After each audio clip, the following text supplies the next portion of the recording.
नमस्कार, मी स्नेहा. साम संजीवनी या आरोग्य विशेष कार्यक्रमात आपलं स्वागत.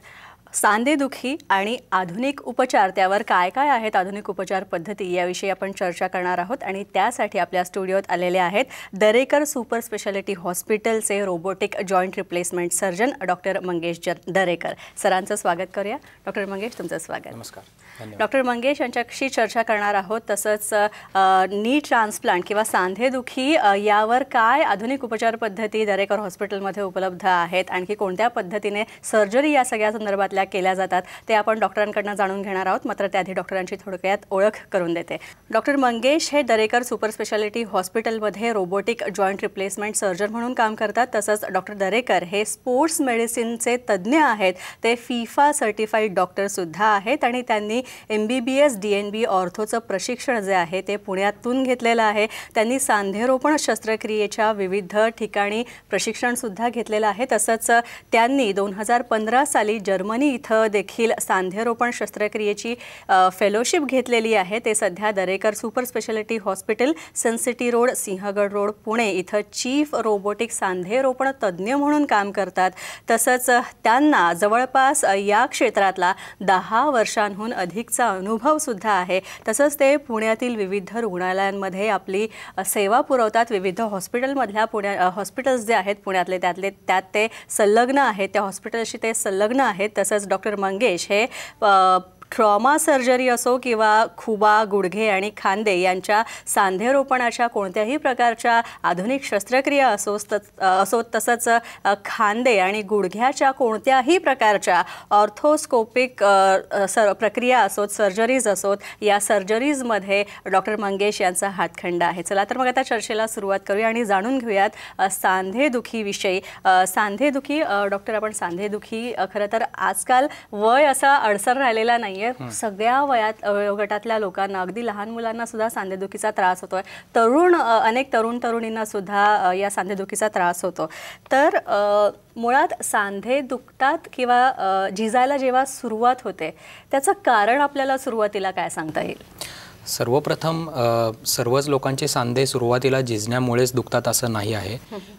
विशेषतः जे यंग लोक आहेत, जे तरुण आहेत, त्यांचं प्रिडॉमिनंटली म्हणजे बसून काम असल्यामुळे शरीराच्या हालचाली कमी आणि त्यावर व्यायाम न होणे यामुळे पायाचे स्नायू जे आहेत ते कमकुवत होतात आणि ते कमकुवत झाल्यामुळे हालचालींवरती जो येणारा ताण असतो, जेणेकरून पायावरती येणारा ताण जो आहे पायऱ्या चढउतार करताना किंवा खालून उठबस करताना त्यावेळेस विशेषतः त्यांना दुखणी उद्भवतात आणि तेच दुखणी नंतर वाढत जाऊन मग त्याचं रूपांतर झिजेमध्ये होण्याची शक्यता असते. जसे जसे वय वाढत जाते तसे लोकांच्या हालचाली आणि खुर्च्या, जे आपल्या सांध्यावरती जे आवरण असतं त्या खुर्चेमध्ये जो रक्तपुरवठा आहे तो काही कारणास्तव कमी होणे किंवा तो खंडित पडणे याच्यामुळेही सांध्याची झीज व्हायला सुरुवात होते आणि त्या प्रक्रियेतून पुढे जाऊन सांधा वाकडा होणे किंवा पाय वेडेवाकडे होणे आणि हालचाली कमी होणे आणि त्यावर मर्यादा येणे हे सगळे वाढत जाते. अच्छा, सांधेदुखीवर सध्या कोणत्या आधुनिक उपचार पद्धती उपलब्ध आहेत? आणि दुसरी गोष्ट म्हणजे गुडघ्याविषयी जर बोलायचं झालं तर नी ट्रान्सप्लांट करणं हाच एक उपाय असू शकतो का? बेसिकली जर आधुनिक उपचार पद्धती म्हटली तर त्याच्यामध्ये शस्त्रक्रिया करून किंवा विना शस्त्रक्रिया या 2 भाग महत्त्वाचे आहेत. त्याच्यामध्ये पेशंट सिलेक्शन क्रायटेरिया फार मॅटर करतो. म्हणजे उदाहरणार्थ कमी वयाच्या लोकांचे आपण सांधे बदलू शकत नाही, विशेषतः वय 40पेक्षा कमी असेल तर. काही विशिष्ट आजारांमध्येच हे पेशंट सिलेक्ट केले जातात. आता गुडघ्याचाच विषय घेतला तर बरेचशा लोकांना व्यायाम, काही हालचालींवरचे नियंत्रण किंवा त्याच्यामध्ये मॉडिफिकेशन्स आणि काही विशिष्ट औषधे किंवा काही वेळेस काही इंजेक्शन ह्याच्यामुळे सांध्यामध्ये दुखणं जे आहे ते कमी करता येतं, लोकांच्या हालचाली वाढवता येतात. ब्रेसिंग काही एक प्रमाणात थोडंसं हेल्प करतं की पायाला एखादा विशिष्ट पद्धतीचा पट्टा लावला तर दुखणं बऱ्यापैकी कमी होतं. अर्थातच ही दुखणी काही प्रमाणात कंट्रोल करता येतात, पूर्णतः जात नाहीत ज्यावेळेस झीज होत असते. ज्यावेळेस पेशंटचं वय 50 किंवा 50च्या वरती क्रॉस व्हायला लागतं त्यावेळेला बऱ्याचदा सांध्यामध्ये झीज जर जास्त असेल तर सांधा बदलण्याशिवाय बऱ्याच वेळेला पर्याय नसतो. सो अशा सिच्युएशनमध्ये आपल्याला ऑपरेशन हा उपाय जास्त फायद्याचा ठरतो, कारण त्यावेळेस पेशंटच्या हालचाली बऱ्यापैकी कमी होत आलेल्या असतात व बाकी इतरत्र आजार शरीराला जडण्याचे चान्सेस जास्त असतात, जेणेकरून डायबिटीस, ब्लड प्रेशर हे ज्यावेळेला हालचाल कमी होते त्यावेळेला त्याचा प्रादुर्भाव वाढतो किंवा नसेल तर ते आजार सुरू व्हायला लागतात. आणि पेशंटच्या हालचाली कमी झाल्या की त्यांची स्टँडर्ड ऑफ लिव्हिंग पण हळूहळू ड्रॉप व्हायला लागते. सो सर्जरीनंतर पेशंट बऱ्यापैकी ॲक्टिव्ह होतात. अच्छा डॉक्टर, तुम्ही आत्तापर्यंत अनेक पेशंट्सचा नी ट्रान्सप्लांट केलेला आहे, तर हे नी ट्रान्सप्लांट नेमकं करतात कशा प्रकारे? नी ट्रान्सप्लांट सर्जरी ही ओपन सर्जरी आहे, जेणेकरून आपण सांधा उघडून त्याला एक्सपोज करून सांध्याचा झिजलेलं जे आवरण आहे ती खुर्चा आपण कट करतो आणि ती साधारणतः मिलीमीटर्समध्येच कट केली जाते की जेवढा खराब झालेला भाग आहे तोच, आणि त्या जागी आर्टिफिशियल सांधा फिट केला जातो. जसं डेंटल इम्प्लांट फिक्स होतात तशा पद्धतीचेच इम्प्लांट गुडघ्यावरती चढवले जातात. आणि पेशंट ऑपरेशन झाला की त्याच्यानंतर त्याच दिवशी संध्याकाळी पेशंट उभा राहतो, चालतो आणि 2 ते 3 दिवसात घरी जातो. अच्छा डॉक्टर, ह्या ज्या शस्त्रक्रिया आपण करून घेतो त्या नेमक्या कुठे करायच्या किंवा कुणाकडनं करून घ्यायच्या या बाबतीत पण पेशंट बरेच कन्फ्यूज असतात. आणि दुसरी गोष्ट म्हणजे या ज्या ट्रान्सप्लांट सर्जरीज असतात, नी ट्रान्सप्लांट किंवा हिप ट्रान्सप्लांट, याचा सक्सेस रेट कशावर नेमका अवलंबून असतो? बेसिकली सगळ्यात महत्त्वाचं जे आहे की पेशंट कुठल्याही डॉक्टरांकडे जातात त्यावेळेस जे पहिलं इंटरॅक्शन होतं त्यामध्येच पेशंटच्या शंका कुशंका बऱ्याचशा कुठल्या पद्धतीने हँडल केल्या जातात त्याच्यावरती पुढच्या गोष्टी अवलंबून आहेत. सर्जन सिलेक्ट करताना त्याची त्या पर्टिक्युलर प्रोसिजरमध्ये किंवा त्या ऑपरेशनमध्ये किती ट्रेनिंग झालेलं आहे किंवा त्यांचा अनुभव किती आहे, त्यांच्याकडे इन्स्टिट्यूशनल बॅकअप आहे का, ऑपरेशन थिएटर त्या पद्धतीचे आहेत का, ह्या सगळ्याची चौकशी केली जावी. आणि गरज भासल्यास त्यांच्याकडे झालेले पेशंट, ऑपरेट झालेले पेशंट त्यांच्याकडनं पण माहिती घेता येते. आमच्या हॉस्पिटलमध्ये आमचे पेशंट्स ॲक्सेसिबल असतात, ज्यांचे ऑपरेशन झालेले आहेत ते पेशंटशी आमच्या नवीन पेशंट्सला बोलता येतं. आणि दुसरी गोष्ट की ऑपरेशनच्या नंतर लागणारी जी फिजिओथेरपी आहे ती सुद्धा तिथे अवेलेबल आहे का हे सुद्धा बघणं गरजेचं असतं, कारण जवळजवळ 50% प्रक्रिया ऑपरेशन नंतर जी आहे रिकव्हरीची ती फिजिओथेरपीने होते. नक्कीच. तर डॉक्टर मंगेश यांनी आतापर्यंत अनेक जणांच्या खुब्याच्या शस्त्रक्रिया केलेल्या आहेत किंवा नी ट्रान्सप्लांट अनेक रुग्णांचं केलेलं आहे आणि त्यांना एक नवीन आयुष्य दिलेलं आहे. त्यापैकीच काही रुग्णांच्या प्रतिक्रिया आपल्याकडे आहेत, त्या पाहूया. मी प्रतिभा देवी. 4-5 वर्षापूर्वी मला दोन्ही गुडघ्यांचा खूप त्रास होत होता आणि मला लांबच्या हॉस्पिटलमध्ये नव्हतं जायचं, पण परमेश्वरी कृपेने दरेकर आमच्या घरासमोरच हॉस्पिटल आलं आणि मी त्यांच्याकडनं दोन्ही गुडघ्यांची शस्त्रक्रिया करून घेतल्या आणि नंतर फिजिओथेरपी केली 1-1.5 महिना आणि मला खूप बरं वाटतंय. पूर्वीचे माझे वाकडे पाय पडत होते ते आता एकदम सरळ व्हायला लागले आणि फिजिओथेरपीने 1.5 महिना माझी घेतली तेच. त्याच्यानंतर त्यांचे सगळे व्यायाम शिकले, 1 महिना वॉकर वापरलं. आता मी विदाऊट वॉकरने आणि इंडिपेंडंटली स्वतः चालू शकते. यांचा अनुभव मला खूप चांगला आला आहे. माझं नाव पूनम घोडेस्वार. मी एक नॅशनल प्लेयर आहे, मी एक खो खो प्लेयर आहे. साधारणतः ऑगस्टमध्ये मला ACL टिअर झालेला, त्याच्यामुळे मी सरांची अपॉइंटमेंट घेतलेली. तर सरांनी सांगितलं की माझा ACL म्हणजे फाटला आहे, त्याच्यामुळे सरांनी सजेस्ट केलं की मी सर्जरी करावी. पण मी थोडी शंका होती मनात की सर्जरीनंतर फील्डवर जाता येईल की खेळता येईल का नाही, पण सरांनी कॉन्फिडन्स दिला आणि 17 सप्टेंबर 2022ला माझी ACL सर्जरी झाली. त्यानंतर 15 दिवसांमध्ये मी चालायला पण लागले आणि 2 ते 3 महिन्यामध्ये मी परत फील्डवर प्रॅक्टिससाठी पण गेले आणि आता मी परत माझ्या नॅशनल लेवलला सुद्धा खेळते. यासाठी मी सरांना थँक्यू म्हणेन की त्यांनी मला कॉन्फिडन्स दिला परत फील्डवर जाण्यासाठी. मी सानिका सचिन पाटणकर. मी all India ranking badminton player आहे. मला ऑगस्टमध्ये ACL टिअर झालं होतं आणि त्यामुळे मी सरांची अपॉइंटमेंट घेतली आणि सरांनी मला सांगितलं की सर्जरी करावी लागेल. सर्जरीनंतर मला वाटत होतं की रिकव्हरी फास्ट होईल का नाही, कारण बॅडमिंटनमध्ये रँकिंग होती सो सरांनी सर्जरी केली आणि त्यानंतर फिजिओथेरपी पण चांगली झाली. त्यामुळे मग ऑपरेशन सक्सेसफुल झाल्यानंतर मग 2 महिन्यात चांगली रिकव्हरी झाली, वॉकिंग करायला लागले. मग त्यानंतर 6 मंथ्समध्येच मी कोर्टवर उतरले आणि त्यानंतर मला काहीच प्रॉब्लेम नाही आला पायात. दुखलं नाही अजिबात, काही नाही झालं आणि खूप चांगली रिकव्हरी झाली आधीपेक्षा सुद्धा. सो मला सरांना थँक्यू म्हणायचं आहे, त्यांनी खूप चांगले ऑपरेशन केलं. यानंतर आपण डॉक्टर मंगेश यांच्याकडनं आणखी याविषयी जाणून घेणार आहोत. सांधेदुखी किंवा गुडघे नी ट्रान्सप्लांट जे आहेत, गुडघेबद्दल शस्त्रक्रिया या आणखी काय काय आधुनिक पद्धतीने केल्या जाऊ शकतात किंवा खरंच त्या तितक्या वेदनादायक आहेत का, हेही आपण डॉक्टरांकडनं जाणून घेणार आहोत. मात्र त्याआधी एक छोटासा ब्रेक.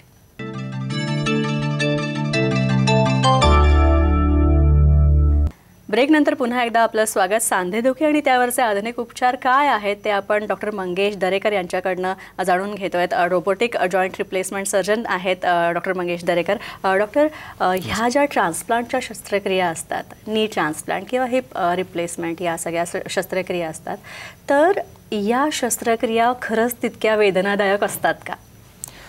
काही वर्षांपूर्वी नी रिप्लेसमेंट सर्जरी किंवा हिप रिप्लेसमेंट सर्जरी झाल्यानंतर बऱ्याचदा पोस्ट म्हणजे ऑपरेशन झाल्यानंतरचा जो पहिला 1 किंवा 2 महिन्याचा अवधी असतो तो बऱ्याच वेळेला पेशंटला जास्त प्रमाणात दुखणं यायचं. पण आता कसं आहे की आमच्या इन्स्टिट्यूटला किंवा बऱ्याचशा मेजर इन्स्टिट्यूट्सला जिथे रेग्युलरली जॉईंट रिप्लेसमेंट सर्जरीज होत आहेत त्या ठिकाणी आपल्याला पेशंटच्या वेदना कंट्रोल करण्यासाठी ॲनेस्थेटिस्ट ऑन बोर्ड असतात, जे की पेशंटची ऑपरेशन नंतरची जे वेदना होण्याची जी प्रक्रिया आहे ती बऱ्यापैकी कमी करून टाकतात. दुसरी गोष्ट, ऑपरेशनमध्येच आपण आता बऱ्यापैकी इक्विपमेंट्स जे आहेत ते ॲडव्हान्स्ड वापरून, फॉर एक्झाम्पल रोबोटिक सर्जरीचा वापर करून कमीत कमी बोन कट्स घेऊन, कमीत कमी सॉफ्ट टिश्यू एक्सपोजर घेऊन आपण ते ऑपरेशन पार पडतो, जेणेकरून ऑपरेशन नंतर होणाऱ्या ज्या वेदना आहेत त्या आपोआपच कमी होतात. औषधांचीही जी रिक्वायरमेंट आहे ती सुद्धा कमी होऊन जाते. अच्छा डॉक्टर, बऱ्याच जणांचं असं म्हणणं असतं रुग्णांचं की ठीक आहे, ट्रान्सप्लांटचं ऑपरेशन तर मी करेन, पण मला आधीसारखं बसता उठता आलं पाहिजे, भारतीय बैठकीमध्ये विशेषतः बसता आलं पाहिजे. तर या आधुनिक उपचारांनंतर आपण तशीच जीवनशैली जी पूर्वी होती ती अवलंब करू शकतो का त्याचा? काही एक प्रमाणात पेशंटला बऱ्यापैकी हालचाली सगळ्या रुजू करता येतात. म्हणजे अगदी चालणं फिरणं असो किंवा धावणं असो किंवा ट्रेकिंग करणं असो, खाली बसणं, मांडी घालणं, हे काही प्रमाणात आपण पेशंटला अलाउ करतो. अर्थातच ह्या सगळ्या हालचाली ज्या आहेत त्या कमी प्रमाणात करणे अपेक्षित आहे, कारण नवीन जो सांधा आहे त्याचं एक ठराविक आयुर्मान असतं, जे आपल्याला व्यवस्थित पाळलं तर ते सांधा जास्त टिकतो. अच्छा अच्छा. आणखी एक गोष्ट अशी की या शस्त्रक्रिया ज्या आहेत, तुम्ही आता मघाशी बऱ्याच आधुनिक उपचार पद्धतींचा उल्लेख केला, तर मग या आणखी कुठल्या आधुनिक उपचार पद्धती आहेत? आता ह्याच्यामध्ये जे सगळ्यात नवीन टेक्नॉलॉजी आहे ती रोबोटिक टेक्नॉलॉजी आहे. रोबोटिक टेक्नॉलॉजी ही साधारणतः पोटाचे छातीचे ऑपरेशन करण्यासाठी बऱ्याच वर्षांपासून आपल्याकडे होते, पण ऑर्थोपेडिक डिपार्टमेंटला हा शस्त्र नव्हतं. कम्प्युटर नॅव्हिगेशन हे साधारणतः 2000 सालापासून आपल्याकडे आपण बघत आलो आहोत, ज्याच्या साहाय्याने ऑपरेशन्स केले जायचे.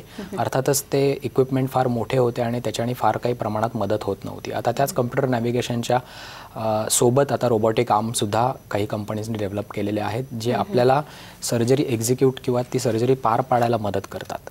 तो सर्जनचा हँडहेल्ड टूल आहे की हातात ते शस्त्र आपल्या असल्यावरती चुका होण्याची शक्यता बिलकुलच नसते. सो ते डिव्हाइस जे आहे ते आपण ऑपरेशन सगळं आधीच प्लॅन करू शकतो, जेणेकरून सांधा उघडल्यानंतर तिथल्या तिथे जे मॅनेजमेंट लागते ती करावी लागत नाही आणि सगळं जे आहे ते प्लॅनिंगप्रमाणे ऑपरेशन पार पडतं.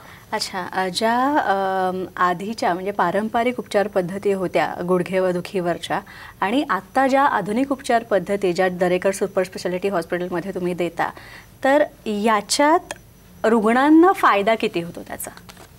रुग्णांना फायदा जवळजवळ 100% आहे. म्हणजे जे पेशंट्स त्यांच्या घरातल्या घरात हालचाली करू शकत नव्हते किंवा असेही काही पेशंट होते जे मागच्या 1 वर्ष 1.5 वर्ष चाललेले नाही आहेत, तेही उभे राहिलेले आहेत सांधारोपण शस्त्रक्रियेनंतर. सो त्यांच्या आयुष्यात नवीन एक जन्म झाल्यासारखा होतो, जेणेकरून घरात अडकलेला पेशंट जो असतो तो बाहेर फिरायला किंवा त्यांना वॉकला जायला किंवा त्यांना कार्यक्रमांमध्ये जायला मोकळं केलेलं आहे. सो ऑलमोस्ट सगळ्या हालचाली करता येतात आणि नॉर्मल आयुष्य जगता येतं. अच्छा, ह्या ज्या आपण तुम्ही जेव्हा या रोबोटिक सर्जरीज करतात आणि नवीन सांधा किंवा नवीन तो कृत्रिम अवयव तिथे बसवता, तर याचं लाईफ पुढे किती असतं? साधारणतः कुठल्याही सांध्याचं आयुष्य जर घेतलं तर आजकाल जेवढ्या काही कंपनीज आहेत ते सगळे क्लेम करतात की साधारणतः 25 ते 30 वर्ष. आमच्या प्रॅक्टिसमध्ये आम्ही बघतोय की ज्यांचे गुडघे मागच्या 20-30 वर्षापूर्वी जे बदलले गेलेले आहेत तेही अजूनसुद्धा रिव्हिजन सर्जरीसाठी फारसे येत नाहीत. So it is time and again, म्हणजे की ते सगळं प्रूव्हन आहे की हे बऱ्यापैकी जास्त वर्ष टिकतात.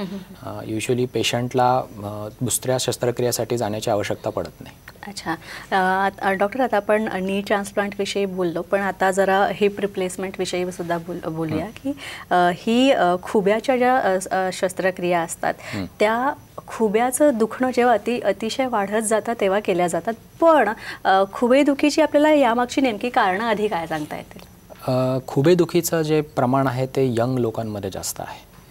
त्याच्यामागे कारण वेगळं आहे, कारण खुबा प्रथमदर्शी गुडघ्यासारखा झिजत नाही.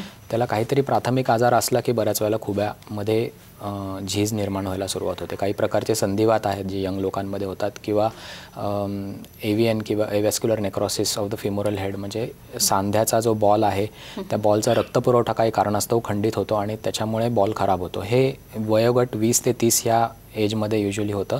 आणि आजाराचं जे प्रोग्रेशन आहे ते पर्सन टू पर्सन व्हेरी करतं. अर्थातच त्या केसमध्ये पेन्स किंवा वेदना बऱ्यापैकी जास्त असतात. पेशंटच्या हालचाली, यंग पेशंटच्या हालचाली बऱ्यापैकी अडून राहतात, त्यांना बऱ्याचशा हालचाली जमत नाहीत आणि पायाची उंची कमी जास्त होणे ह्या गोष्टी पण होतात. सो लंगडत चालणे किंवा मांडी न घालता येणे, खाली न बसता येणे, ह्या सगळ्या गोष्टी हालचालींवरती मर्यादा घालतात. अच्छा, पण हिप ट्रान्सप्लांट किंवा हिप रिप्लेसमेंटविषयी बोलायचं झालं तर ज्या रुग्णांचं वय कमी आहे अशा तरुण वयाच्या मुलांनासुद्धा किंवा अशा तरुणांनासुद्धा आपण ही सर्जरी देऊ शकतो का? आणि दुसरी गोष्ट म्हणजे त्यांच्यात जे सांधे बसवले जातात त्याचं लाईफ किती असतं?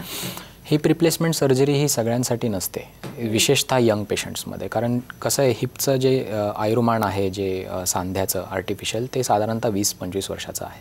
सो वयाच्या 20मध्ये जर ऑपरेशन केलं तर त्या पेशंटला दाट शक्यता आहे की 50 व्हायच्या आधीच दुसरं ऑपरेशन लागू शकतं.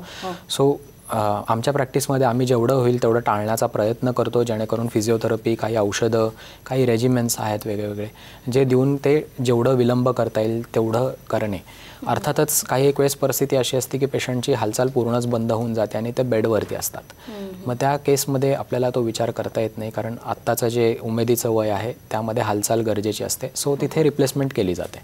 अच्छा, आता ह्या हिप रिप्लेसमेंट नंतर हालचालींवर काही नियंत्रण येऊ शकतं का? हिप रिप्लेसमेंट केल्यानंतर आपण आर्टिफिशियल सांधा जो बसवतो तर त्याच्यामध्ये बॉलची साईज जी असते ती नॉर्मल आपल्या बॉल जेवढी नसते. सो तिथे पुढे जाऊन सांधा लवकर झिजणं किंवा तो खराब होणे म्हणून मांडी घालून बसणं किंवा खाली फ्लोअर लेवलला बसणं आणि गाडीवरती ढांग वगैरे टाकणं, ह्या गोष्टी सोडल्या तर बाकी सर्व हालचाली करता येतात. माझे काही पेशंट माझे स्विमिंगसुद्धा करतात. सो स्विमिंग किंवा वेट लिफ्टिंग करायचं असेल तर त्यालाही काही आम्ही रिस्ट्रिक्ट करत नाही. अच्छा, आणि ह्या तरुणांमध्ये विशेषतः ज्या खुब्याच्या शस्त्रक्रिया केल्या जातात त्यासाठी सांधे कुठल्या कुठल्या प्रकारचे वापरले जातात? ह्याच्यामध्ये 2 विशिष्ट प्रकारचे सांधे असतात. एक सिमेंटलेस डिझाईन असतो आणि दुसरा सिमेंटेड डिझाईन असतं.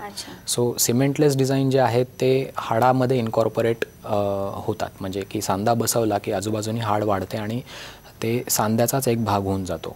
सिमेंटेड जे जॉईंट्स असतात ते युजली वयस्कर रुग्णांमध्ये जास्त कामाला येतात, कारण तिथे बऱ्याच वेळेला फिट जो आहे तो सांध्याला मिळत नाही. मग तो फिट येण्यासाठी आपल्याला सिमेंट हे मध्ये आवरण वापरायला लागतं, बोन सिमेंट. अच्छा, आणि सगळ्यात महत्त्वाचं, कुठल्याही प्रकारचं ट्रान्सप्लांट असो सर, भले मग नी रिप्लेसमेंट असो किंवा हिप किंवा इतर जॉईंट्स रिप्लेसमेंट असो, या सगळ्या शस्त्रक्रिया आधुनिक पद्धतीने केल्यानंतर ज्यांना आधीसारखा ॲक्टिव्ह लाईफ जगायचं, की काही रुग्णांचं हे मला असं वाटतं की तुम्हाला पण अनुभव आला असेल की नाही, मी आधी जसा फास्ट वेगाने सगळ्या गोष्टी करत होतो, पळत होतो, जिमिंग करत होतो, तसं मला करता येईल का? याविषयी काय सांगता येईल? डेफिनेटली करता येतं. माझे एक रुग्ण आहेत, त्यांचं ऑपरेशनच्या आधी हालचाल इतकी मर्यादित झाली होती की त्या घरातनं बाहेर पडत नव्हत्या. दुर्दैवाने त्यांच्या बिल्डिंगला लिफ्ट नव्हती, 3 मजले चढून उतरायचे होते, तर त्या हालचाली एकदमच आखडल्या, त्या घरात अडकल्या होत्या. टू माय अटर सरप्राईज 3 वर्षानंतर त्या मला भेटल्या आणि त्या गिरणारसुद्धा करून आल्या होत्या, वय वर्ष 79. सो पेशंट्स कधी कधी सरप्राईज करतात आणि आमच्याकडनं तर कुठलं रिस्ट्रिक्शन कधीच नसतं. वेट ट्रेनिंग करणारे पण पेशंट आहेत, इंडिव्हिज्युअली आम्ही स्वतः ट्रेनिंग केलेले आहे पेशंट्सचं त्या बाबतीतसुद्धा, कारण आमचं इन्स्टिट्यूट जे आहे ते हेल्थ फिटनेसकडं ओव्हरऑल होलिस्टिक अप्रोचने बघतं. सो डाएट, न्यूट्रिशन, फिटनेस ह्या सगळ्या गोष्टीचं सुद्धा काळजी घेतली जाते की जेणेकरून पेशंटचं ऑपरेशन नंतर वजन कमी होणं, त्याचा फायदा त्यांना होणं त्या सर्जरीचा, आणि बॅलन्स न्यूट्रिशन किंवा एक्सरसाइज किंवा त्यांना ज्या कुठल्या हालचाली करायच्या आहेत आयुष्यात त्या सर्व करता याव्यात. नक्कीच. डॉक्टर, जाता जाता आमच्या प्रेक्षकांना काय सल्ला द्याल की सांधे जर खराब झाले किंवा अगदीच असह्य वेदना झाल्या तर ऑपरेशन, रिप्लेसमेंट यासारखे पर्याय तर आहेच, मात्र मुळात सांध्यांची काळजी कशा प्रकारे घ्यावी याबद्दल थोडक्यात जाता जाता काय सांगाल? बेसिकली 2 महत्त्वाच्या गोष्टी मला सांगायच्या आहेत, कारण आजकालचे जे काही माझ्याकडे येणारे जे यंग पेशंट्स आहेत किंवा जे त्यांना एकच सांगणं आहे की जर भविष्यात जाऊन सांधा खराब व्हायचा नसेल तर आपल्या आहाराकडे सगळ्यात महत्त्वाचं लक्ष देणे आणि प्रोटीन इंटेक चांगला ठेवणे, आणि दुसरं जे आहे ते थोड्या फार का प्रमाणात होईना आठवड्यातनं 3 किंवा 4 दिवस स्ट्रेंथ ट्रेनिंग करणे. त्याचा इफेक्ट आणि परिणाम मी यंग पेशंट्समध्ये आणि ओल्ड पेशंट्समध्ये समप्रमाणात बघतो आहे. काही पेशंट्सनी वेट ट्रेनिंग चालू केल्यानंतर त्यांची नी रिप्लेसमेंट टळली आहे, त्यांची दुखणी कमी झालेली आहेत. म्हणजे तुमचं वजनही आटोक्यात हवं. हो, वजन आणि स्नायूंची शक्ती, कारण बऱ्याचदा स्नायूंची शक्ती वाढली तर बऱ्याचशा वेदना कंट्रोलमध्ये येतात. अच्छा अच्छा अच्छा. तर आपण पाहिलं की डॉक्टर मंगेश दरेकर जे रोबोटिक जॉईंट रिप्लेसमेंट सर्जन आहेत, त्यांनी सांधेदुखी आणि त्यावरचे कुठले आधुनिक उपचार दरेकर सुपर स्पेशालिटी हॉस्पिटलमध्ये उपलब्ध आहेत त्याविषयी आपल्याला माहिती दिली. तुम्हाला सुद्धा जर अशा काही सर्जरीज करून घ्यायची असेल किंवा तुम्हाला सुद्धा जर डॉक्टर मंगेश यांचं मार्गदर्शन घ्यायचं असेल, त्यांना भेटायचं असेल, तर स्क्रीनवर जे तुम्हाला नंबर दिलेले आहेत ते तुम्ही नोट डाऊन करून घ्या. सिंहगड रोड इथे डॉक्टरांचं हॉस्पिटल आहे, तिथे जाऊन तुम्ही डॉक्टरांना अपॉइंटमेंट घेऊन भेटू शकता. तसंच वेबसाईट आणि ईमेल ID सुद्धा आम्ही तुम्हाला स्क्रीनवर दिलेला आहे, तो सुद्धा तुम्ही तुमच्या डायरीत नोंद करून घ्या आणि अशा प्रकारे तुम्ही डॉक्टरांची अपॉइंटमेंट घेऊन त्यांना भेटू शकता आणि तुमच्या सगळ्या शंकांचं, कुशंकांचं निरसन करून घेऊ शकता. डॉक्टर मंगेश, तुम्ही इथे आलात त्यासाठी खूप खूप आभार. थँक्यू. यानंतर आपण इथेच थांबतोय. पुन्हा भेटूया नवीन विषयांसह आणि नवीन तज्ज्ञांसह. तोपर्यंत नमस्कार.